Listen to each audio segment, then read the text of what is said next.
Seigneur, nous sommes reconnaissants encore parce que le Saint-Esprit est dans ta maison. Seigneur, nous savons que nous ne sommes rien, sinon que par ton Esprit que nous pouvons en faire quelque chose. Ce matin, nous voulons t'honorer encore, Seigneur. Merci pour tout ce que tu as fait depuis le mois commencé. Tu as été fidèle pour nous, Seigneur. Nous voulons t'acclamer et te dire merci. Merci pour au nom puissant et précieux de Jésus-Christ. Au nom de Jésus-Christ, tu peux t'asseoir. Amen. Alléluia. Ce matin, c'est un grand jour. Amen. C'est le dernier dimanche du mois. Amen. Et le Seigneur va visiter la vie de quelqu'un. Amen. Ce matin, par la grâce de Dieu, nous allons continuer et finir. C'est vrai, le terme sur la gloire, nous ne pourrons pas finir cela. Amen. Parce qu'en parlant de la gloire de Dieu, nous n'avons qu'une portion de la révélation. Mais nous n'avons pas la complète révélation parce qu'il y a des choses que nous pouvons connaître aujourd'hui. Mais il y a d'autres que nous connaîtrons quand nous le verrons face à face. Amen. Donc, pour ce matin encore, nous sommes dans le thème du mois, de gloire en gloire. Nous allons parler au sujet de la manifestation de la gloire de Christ en nous. Amen. La manifestation de la gloire de Christ en nous. Prenez vos Bibles avec moi. Nous allons lire le verset de base. 2 Corinthiens chapitre 3, verset 18. Amen. La manifestation de la gloire de Christ en nous. Amen. Alors, nous prenons nos Bibles dans 2 Corinthiens chapitre 3, verset 18. Je lis au nom de Jésus-Christ. Nous tous qui, le visage découvert, contemplant comme dans un miroir la gloire du Seigneur, nous sommes transformés en la même image de gloire en gloire par le Seigneur l'Esprit. Amen. Vous vous en doutez qu'il est toujours possible en tant qu'homme de faire appel au miroir pour certains besoins. Amen. Pour celui qui veut paraître propre aux yeux des gens, il va veiller sur son apparence. Il va regarder au miroir pour voir si ce qu'il a mis est bien ajusté.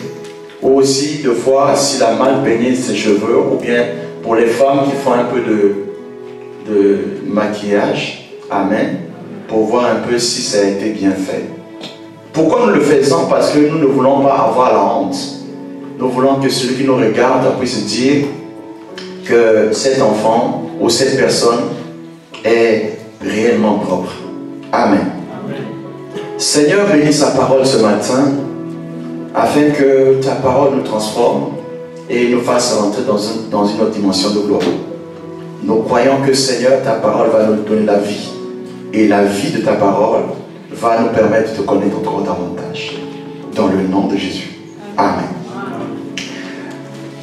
La manifestation de la gloire de Christ en nous. Amen.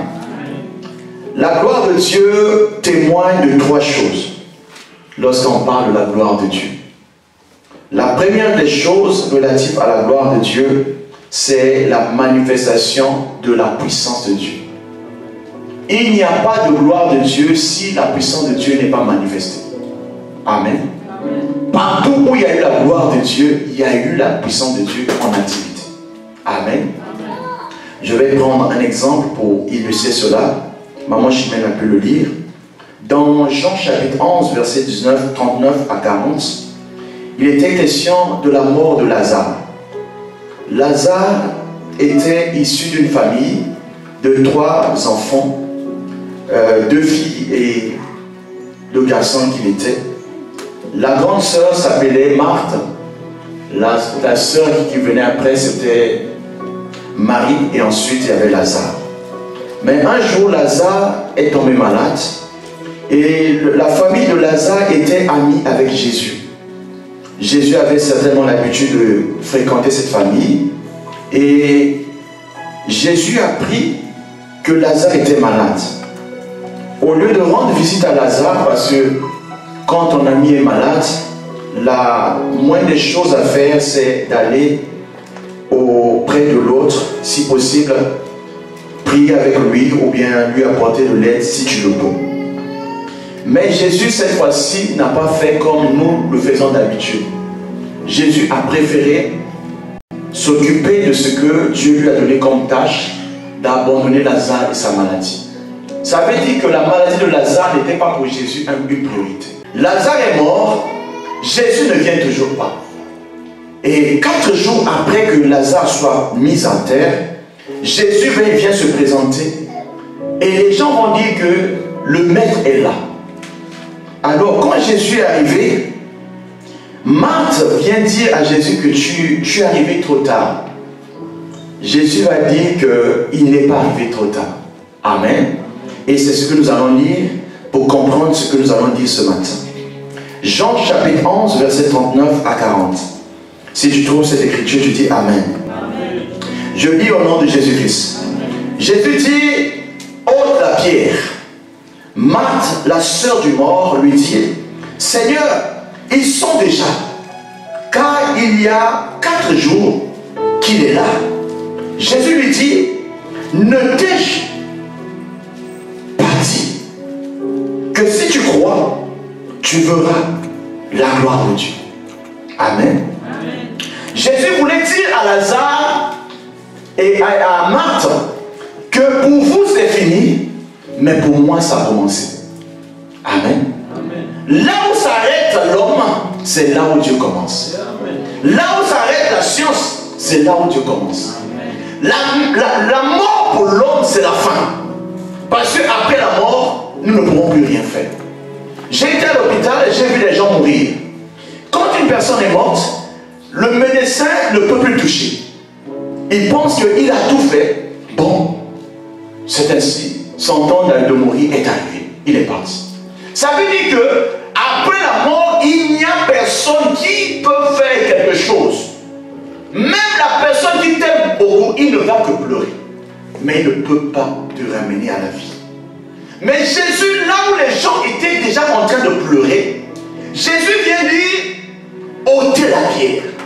Je veux dire à quelqu'un que la pierre où tu avais déjà fermé, tu dis, c'est fini, il n'y a plus rien à faire. Jésus te dit ce matin, ôte la pierre. Amen. Ôtez la pierre, pourquoi? Parce qu'ils sont déjà 4 jours. Il ne peut plus revenir à la vie. Jésus dit, ne t'ai-je pas dit? Si tu crois, tu verras la gloire de Dieu. Amen. La gloire de Dieu se manifeste seulement si Jésus est là. Amen. La gloire de Dieu se manifeste seulement si le ciel est présent. Amen. La gloire de Dieu se manifeste seulement si le Saint-Esprit est en activité. Amen. Là où il y a le Père, là où il y a le Fils, là où il y a le Saint-Esprit, le miracle est possible. Amen. Parce que Dieu n'échoue jamais. Amen. Jésus n'échoue jamais. Et le Saint-Esprit n'échoue jamais. Amen. Je veux te dire que Jésus est la parole de Dieu. Amen. La parole et l'Esprit s'accordent. Le témoignage est établi.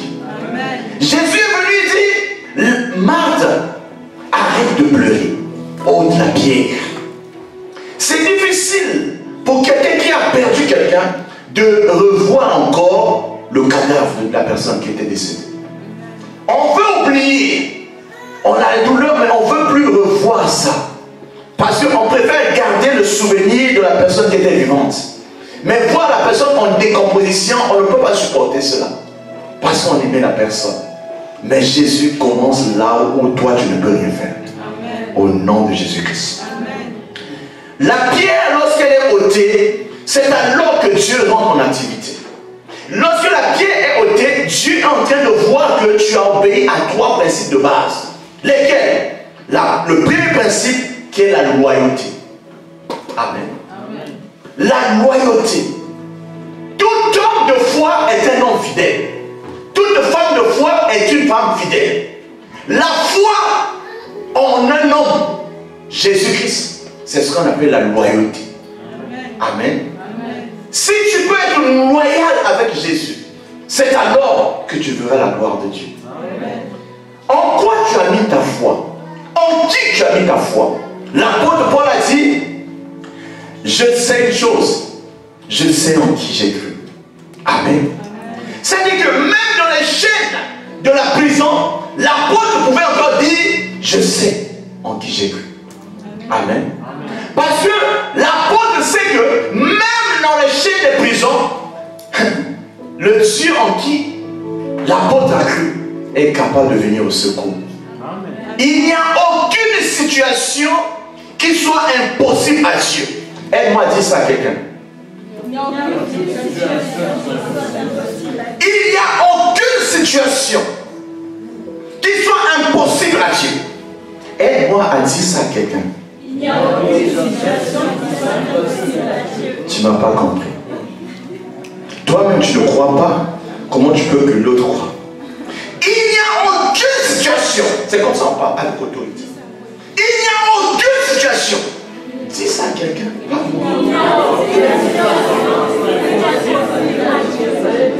Pourquoi? Parce que Dieu a tout créé.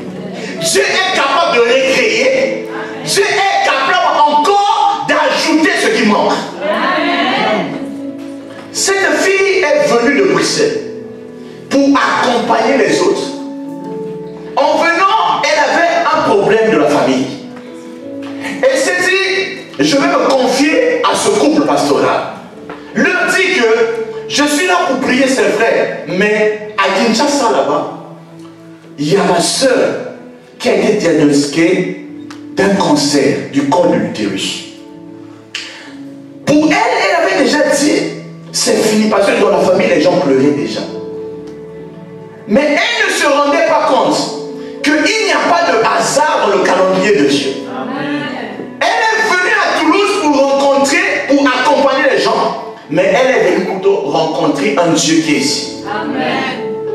Et elle nous regarde, elle nous dit bonjour, elle prie, mais il y avait toujours cette douleur en elle. Il a fallu qu'on la reçoive avec maman Chimène. C'est alors elle va dire, est-ce que c'est possible que je vous dise quelque chose? On dit, mais on est là pour ça. Alléluia. Il dit, moi ça va. Mais ma soeur, ça ne va pas. Qu'est-ce qu'elle a? Elle a le cancer. Depuis quand? Non, elle s'est rendue compte quand elle et son mari ont fait un voyage au Kenya. Elle a voulu faire un check-up. C'est alors qu'elle s'est rendue compte qu'elle avait le cancer de col de l'utérus. Au lieu qu'elle s'attendait à ce que nous soyons, nous apitoyons, on dit, oh, c'est triste. Nous, on sait en qui nous avons cru. Amen.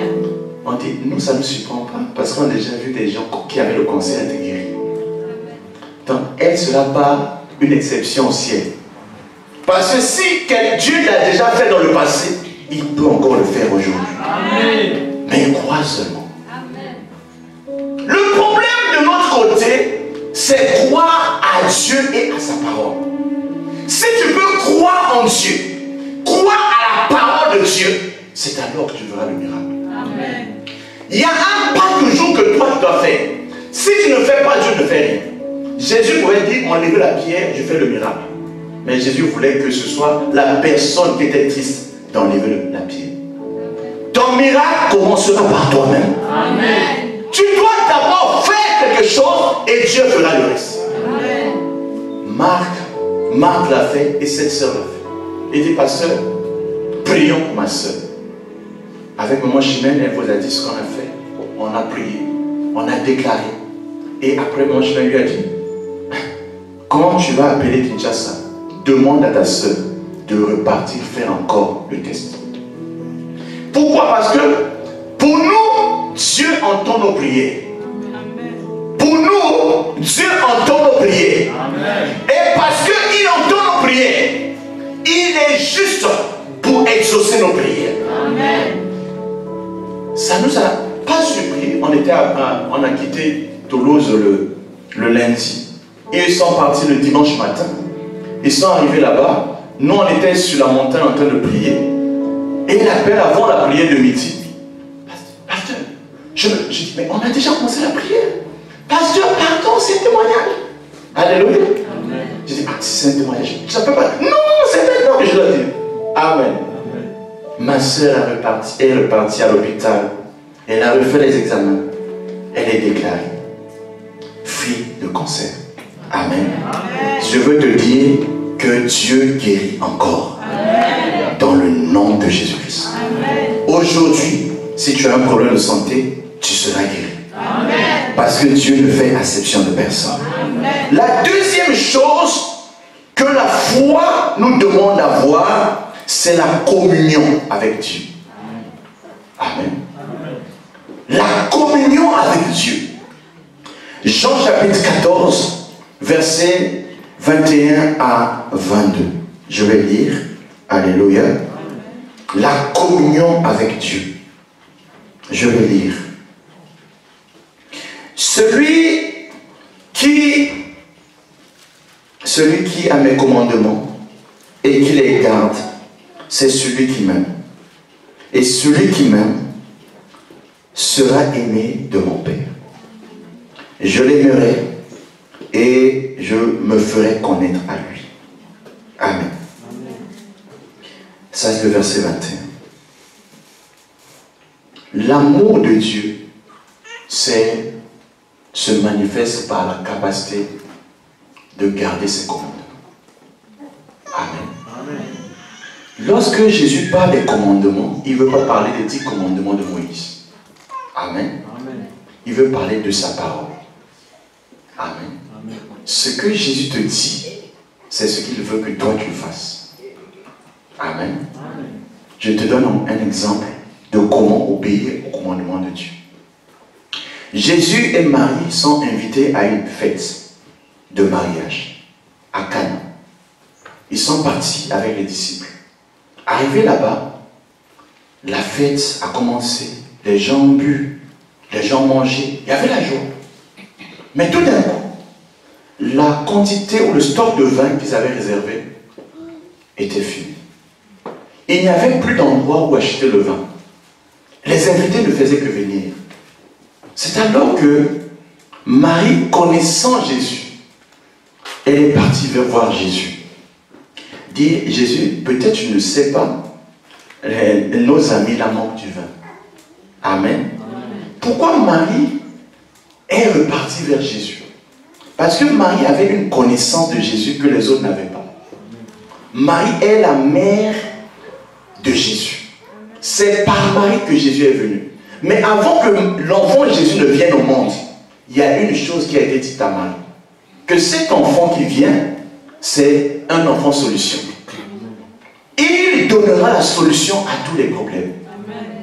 Marie s'est dit, ah bon, si c'est lui, je pense que ce problème-là, lui peut avoir la solution.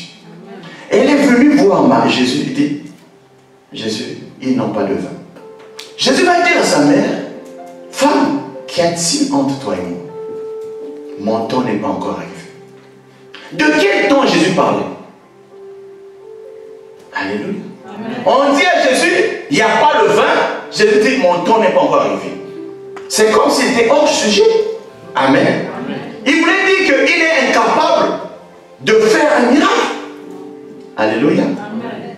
Jésus parlait du temps. Le temps de sa gloire. Le temps de la gloire, c'est le temps où Jésus devait aller à la croix. Le temps où Jésus devait verser le sang, afin que lorsque nous allons crier vers lui, que nos solutions soient données. Amen. Le temps où Jésus avait rendez-vous avec Dieu pour être élevé. Le temps où Jésus était obéissant à Dieu jusqu'à la mort. Le temps où tu vas dire Jésus et le démon va s'enfuir. Le temps où Jésus pouvait dire tout est accompli. Amen. Il y a un temps. Et ce temps est derrière moi. Amen. Ça veut dire que depuis ce temps-là, jusqu'à aujourd'hui, quiconque invoque le nom de l'Éternel ne sera jamais dans la confusion. Amen. Marie était avant le temps. Jésus a fait un miracle avant le temps. Amen. Je veux dire qu'avant le temps, il est Jésus. Dans le temps, il est Jésus. Après le temps, il sera toujours Jésus. Amen. Jésus est le même. Hier, aujourd'hui et éternel. Amen. La notion du temps n'est pas pour le ciel. Parce qu'au ciel, il n'y a pas de temps. Il vit dans l'éternité. Je vais faire un peu de mathématiques. Alléluia.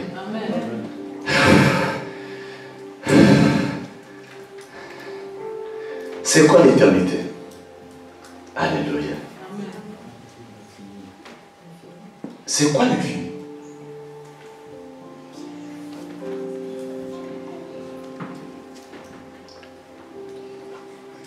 L'homme vit dans 3 dimensions. L'espace et le temps. 3 coordonnées. X, Y, Z. Avec ces 3 coordonnées, on peut localiser l'homme à n'importe quel instant. La 3e dimension, c'est le temps. La 4e, c'est le temps. Amen. Ça dit que à t égale à midi 00, tu es ici. À 13h, tu seras quelque part. On saura exactement la place où tu es et on va te localiser par le temps et par ta position. Amen. Amen. Mais Dieu n'est pas soumis à ce principe. Dieu est partout à la fois. On dit il est omniprésent. Dieu est agi avec puissance partout à la fois. On dit il est omnipotent. Dieu sait tout ce que tu dis. Ici, en Chine, n'importe où. Parce qu'il est omniscient. Dieu ne vit pas dans le temps. Il a créé le temps. Il vit en dehors du temps. Il n'est pas soumis au temps parce qu'il est esprit. Amen. Amen. Il ne meurt pas. Il est éternel. Amen. Alléluia. Amen. Marie, mon temps n'est pas encore arrivé. Marie a entendu ce que Jésus a dit. Mais en partant, il appelle les gens et dit, faites ce qu'il vous dira. Amen. Amen. Jean chapitre 2, verset 5. Faites ce qu'il vous dira. Aide-moi à dire ça à ton voisin. Fais ce qu'il te dira. S'il dit ôte la pierre, ôte la pierre. Alléluia. Faites ce qu'il vous dira. Les gens ont entendu ça. Jésus les appelle, il dit venez. Prenez de l'eau. Ils ont pris de l'eau. Allez donner à celui qui sert le vin. Ils ont apporté de l'eau à celui qui sert le vin. Mais moi, à leur place, j'allais dire, mais Jésus, tu nous envoies donner de l'eau, on va faire quoi avec l'eau? On a besoin du vin. Amen. Amen. Ils ont apporté de l'eau, beaucoup d'eau. Le monsieur plonge le verre. Il met dans la bouche. C'est du bon vin. Amen. Amen. Mais comment est-ce que cette eau est devenue du vin? Toi et moi, on ne sait pas. Mais Dieu sait. Amen. Parce que Dieu a le pouvoir de changer l'eau en vin. Amen. Dieu a le pouvoir d'enlever le cancer sans opération. Amen. Dieu a le pouvoir d'enlever la flèche sans opération. Amen. Parce que Dieu sait. C'est tout ce que je peux te dire. Amen. Dieu sait que si tu sautes, tu seras guéri. J'avais un problème de pied. Je ne pouvais pas jouer au football. J'aimais le foot. J'étais numéro 10. Amen. Mais j'ai eu un choc au genou. On m'a fait sortir. Les autres continuaient à jouer.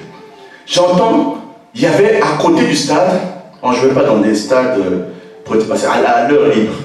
Il y avait un prophète et des évangélistes qui chantaient. Des chorales. Si tu aimes Jésus, saute.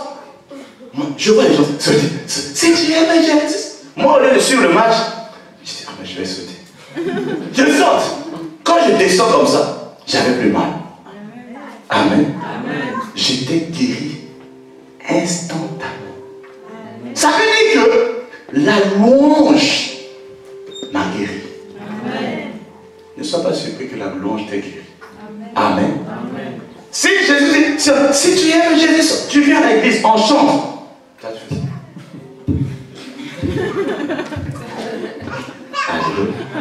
Mais la louange que tu entends ici guérit les malades. La louange ressuscite les morts. Si tu comprends ce que c'est la louange, le pouvoir de la louange, aimer la louange. Au nom de Jésus-Christ. La communion avec Dieu, consiste à garder sa parole. Ceux qui gardent la parole de Dieu sont appelés des amis de Dieu. Amen.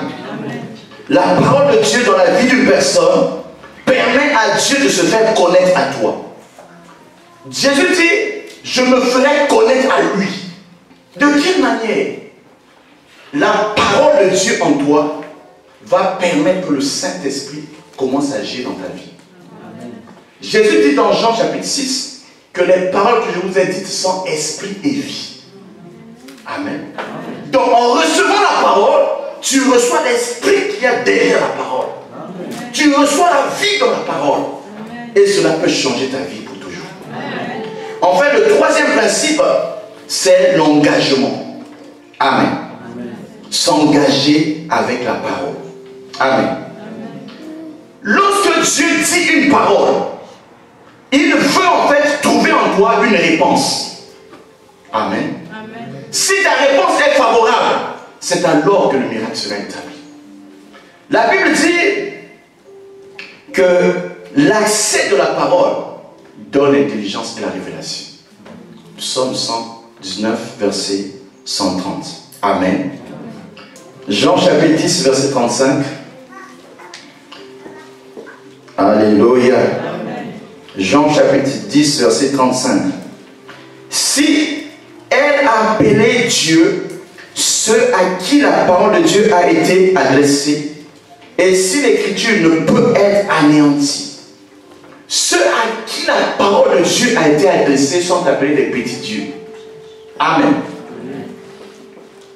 En recevant la parole de Dieu, tu changes. Je ne sais pas si tu comprends. Amen. Je vais essayer d'être simple. Alléluia.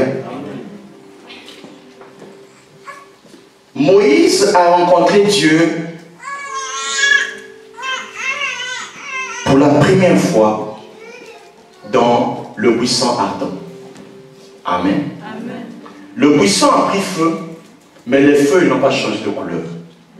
Moïse a trouvé cela comme un phénomène qui n'existe pas. Ça a attiré son attention. Il est venu près de ce lieu et il a entendu que dans le buisson, le feu parlait, disant que le lieu où tu te tiens est un lieu saint. Enlève tes chaussures.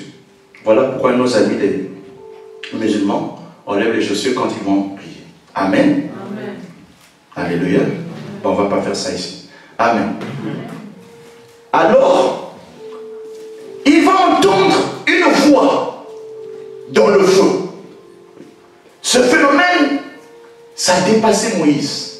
Mais plus tard, nous allons voir que Moïse a changé de niveau chaque fois qu'il marchait avec ce Dieu. Ils sont arrivés sur la montagne de Sinaï, où Moïse allait pour recevoir l'instruction de Dieu. La Bible dit que la montagne était en feu. Les gens qui étaient en bas voyaient la fumée s'arrêter sur la montagne. La voix de Dieu était tellement forte parce que Moïse était en train de communier avec son Dieu. Amen. Je veux te dire que celui en qui la parole demeure devient une habitation de Dieu en esprit. Amen. La Bible nous appelle le temple de Dieu. Si tu vois quelqu'un qui est temple de Dieu, ça veut dire que Dieu vit dans ce temple. Amen. Alléluia. Amen. Ce n'est pas un homme ordinaire. C'est une personne qui a Dieu en lui. Dans le sens que lorsque tu le touches, tu touches à son Dieu. Vous comprenez? Amen. On a pris les mouchoirs. On a touché sur le corps d'un apôtre. On a placé sur un malade, le malade était guéri. Le mouchoir qui a touché le corps d'une personne a guéri un malade. L'ombre d'un prophète, d'un apôtre, il marchait, son nom, sa silhouette a guéri le malade. Est-ce qu'une silhouette peut guérir un malade? Non. Mais tu le dis oui parce que maintenant tu as compris ou tu as lu. Amen. Mais si tu étais dans le monde, on te dit ça, tu as non. Une silhouette ne peut pas guérir un malade. Mais une silhouette guérir le malade, ça veut dire qu'il y a silhouette avec Dieu à l'intérieur. Amen. Si tu portes en toi la gloire de Dieu, aucune maladie ne peut rester devant toi. Amen. Si tu portes en toi la gloire de Dieu, aucune mort ne peut rester en toi. Amen. Si tu portes en toi la gloire de Dieu, tu seras un signe pour cette génération. Amen. Le problème c'est, quel niveau de parole as-tu dans ton cœur? As-tu cru à la parole de Dieu? As-tu accepté la parole de Dieu? As-tu appris à agir selon la parole de Dieu? C'est alors que tu verras la gloire de Dieu. Alléluia. La parole de Dieu est puissance. La parole de Dieu a la capacité de donner la vie là où il y a la mort. Dieu n'a pas créé le monde par autre chose sinon que sa parole. Il a dit que la lumière soit, la lumière fut. Et depuis ce jour jusqu'à aujourd'hui, la lumière est. Je vous parle de la parole. Je vous parle du logos et du réma. Quand tu reçois la parole de Dieu en toi, la parole vient vivre en toi, c'est alors que tu deviens un danger pour le monde des ténèbres. Amen. Dans la parabole du Seigneur, la Bible nous parle de 3 états de cœur. Il y a un cœur au bord du chemin. C'est-à-dire que lorsque la parole de Dieu est annoncée, ce cœur reçoit à peine la parole, mais la parole n'a pas le temps de demeurer. Pourquoi? Parce que les oiseaux du ciel viennent picorer la parole et enlever la parole. Ça veut dire que la personne a entendu la parole, mais la parole n'a pas pu avoir une habitation dans la personne.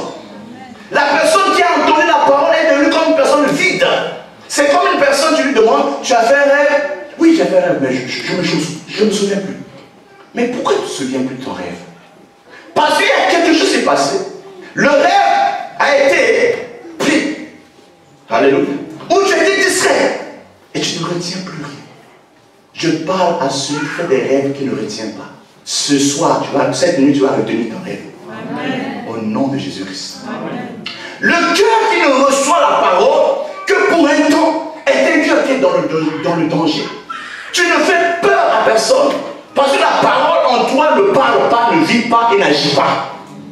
La parole de Dieu, c'est Dieu en mouvement. En recevant la parole de Dieu, tu reçois Dieu dans ta vie. Amen. Tu deviens Dieu pour les hommes. Petit Dieu avec petit I. Amen. Amen. Je veux dire une chose, que la nature de Dieu, c'est dans sa parole. La capacité de Dieu, c'est dans la parole. La vie de Dieu est dans la parole. L'esprit de Dieu est dans la parole. Je parle de la puissance de Dieu dans la parole. Amen. Quand elle touche ta vie, elle doit donner la vie à un corps mortel. Amen. Tu vas voir le monde commence à bouger le pied. Tu vas dire, mais qu'est-ce qui se passe? Il a été électrocuté par la parole. Ça fait ça. Tu reviens à la vie. J'étais paralysé. J'ai eu l'AVC. J'étais dans un fauteuil roulant. Je ne marchais pas. Je voulais essayer, mais je n'arrivais pas. Parce que la capacité humaine en moi était limitée. Mais j'ai entendu Dieu me dire. Alléluia. Amen. Tu fais quoi ici?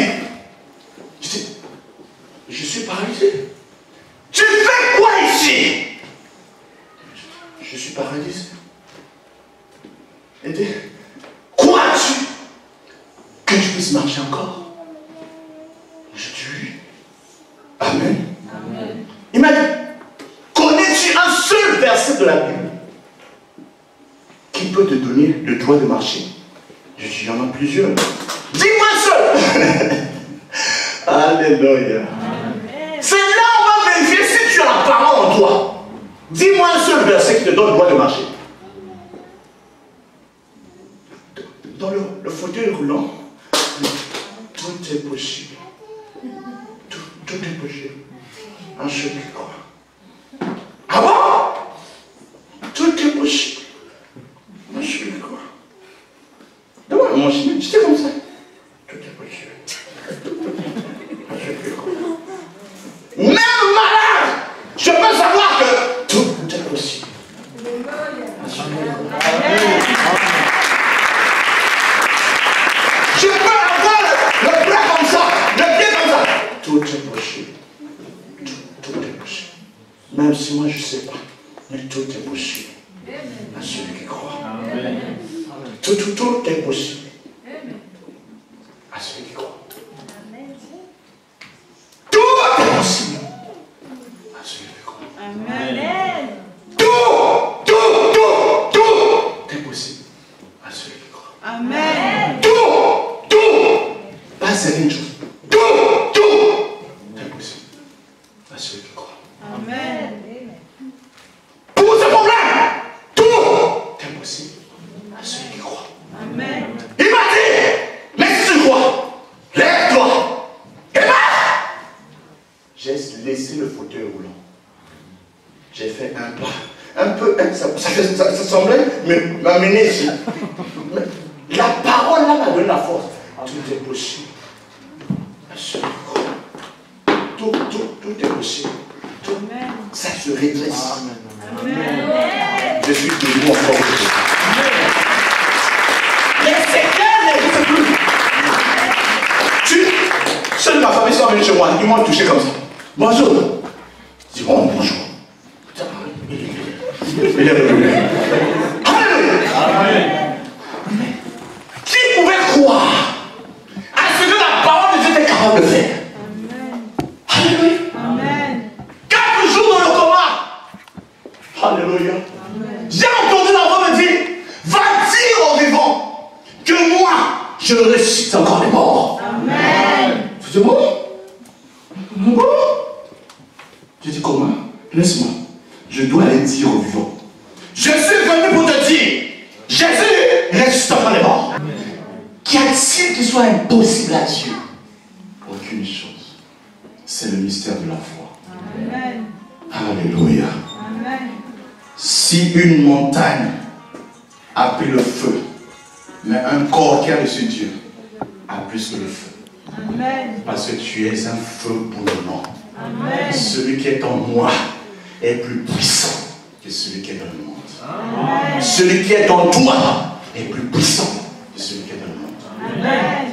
Celui qui est en toi est plus puissant que celui qui est dans le monde. Amen.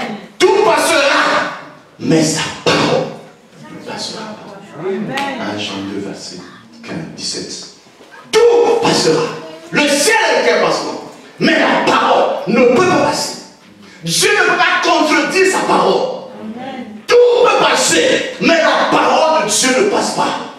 Si je porte la parole de Dieu, moi je ne passe pas.